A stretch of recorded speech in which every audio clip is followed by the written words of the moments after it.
As we all know, good things come in threes. Take note, Valve. That's why Halo 3 is, to many fans of the series, the best Halo game of all time. Welcome back to Halo in a Nutshell, and today we'll be dissecting Halo 3. If you're not familiar with the story so far, go watch my other videos. They do a good job recapping everything, and they're pretty entertaining. Definitely worth the watch. Starting from the top of the game, Master Chief falls from orbit from what I can only assume to be the 100th time, based on Sergeant Johnson's reaction. Crazy fool. Why do you always jump? One of these days, you're gonna land on something as stubborn as you are. And it turns out no one told Chief that the elites and humans have formed an alliance. So, he tries to get a glory kill off on Arbiter, Doomslayer style. Thankfully, Johnson stops him before that can happen. Got enough to worry about without you two trying to kill each other. Were it so easy. We then fight as a united front to get to an extraction point just to find out the Covenant is destroying our dropships. So we get back into the forest and Johnson gets captured, somehow. I swear to God he was on my hip 5 seconds ago.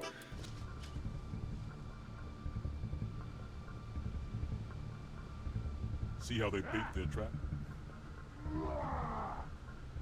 I will help you spring it.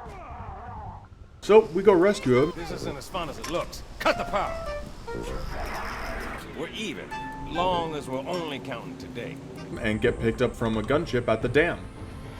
From there we get transported to an old military base that was, quote, This base was built for some 20th century war. end quote, and we get briefed on the situation both for the tactics that we're going to be needing and also just how bad the casualties are. And partway through making a plan, the Covenant attack. And right here, Miranda Keyes says the worst line in any of the Halo games, full stop. Ma'am, squad leaders are requesting a rally point. Where should they go? To war. What the fuck? These pilots and soldiers need a point that they can come together as a combined force or they will fucking die. And your response is to war? Bro, how are you a military commander? Bro! Moving right along from that, we did some various tasks around the base like mopping the barracks, making sure that there's no jams in the hangar bay, you know, all that jazz. Until we need to detonate a bomb because why the fuck not? And we fall down an elevator shaft.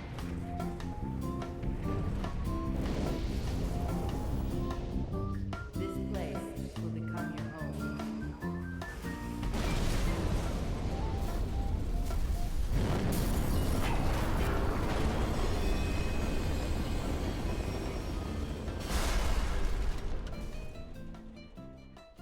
This place will become your tomb. And use a Warthog to get away from the base and have some rest. Actually, I fucking lied to you. There is no rest for the weary. We actually use the Warthog to get near a blockade around the city and punch through it so we can start a land incursion to destroy anti-aircraft sites. This way we can punch a hole in Truth's defenses because Truth is horrible at defensive planning. And so, let me just go through the tactics here. Essentially, the Covenant wants to defend this circle from air attacks. Now, what a competent commander might do, and what I do in real-time strategy games, is have any base of a AAA tower or an anti-aircraft tower inside the range of at least one, usually two other anti-aircraft towers. This just ensures that if something goes wrong, there's no gaping hole in your defenses. What I can only assume Truth did, however, was have the edges of the anti-aircraft barely overlapping, thus meaning a single strike, like the one we just did, seriously compromises defense and allows for a, quote, low-level strike, end quote, that we see here.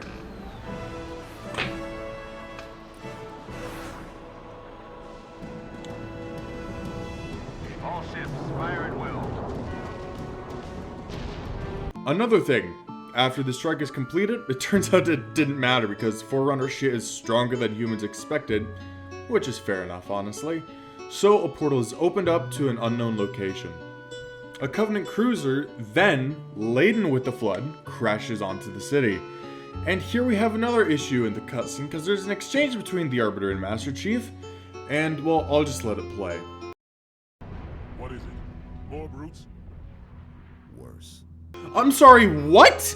Brother, you know what Covenant cruisers look like. You were a part of the Covenant for your whole life, practically, and you encountered the Flood in Halo 2. Put 2 and 2 together, you stupid fucking alligator. It's fine.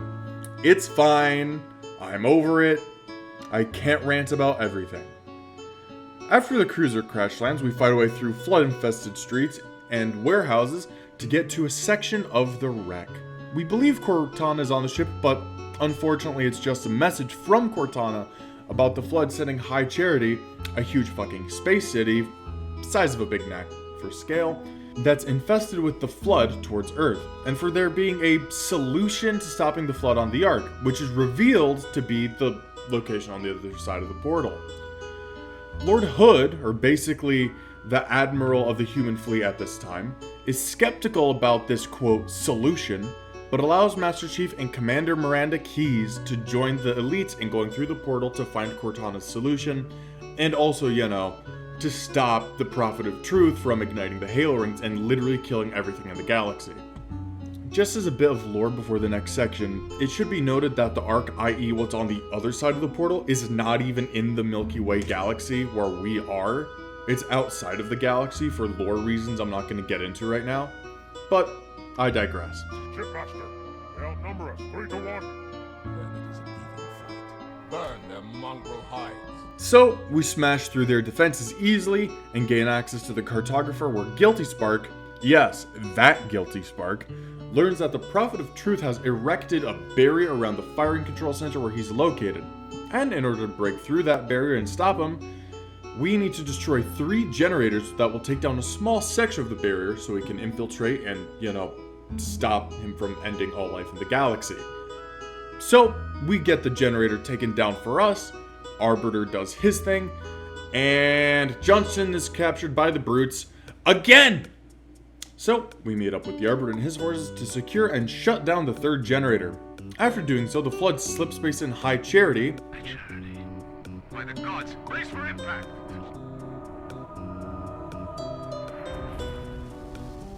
And we fight our way through both Flood and Covenant forces to the control room to stop the rings from firing and to kill Truth.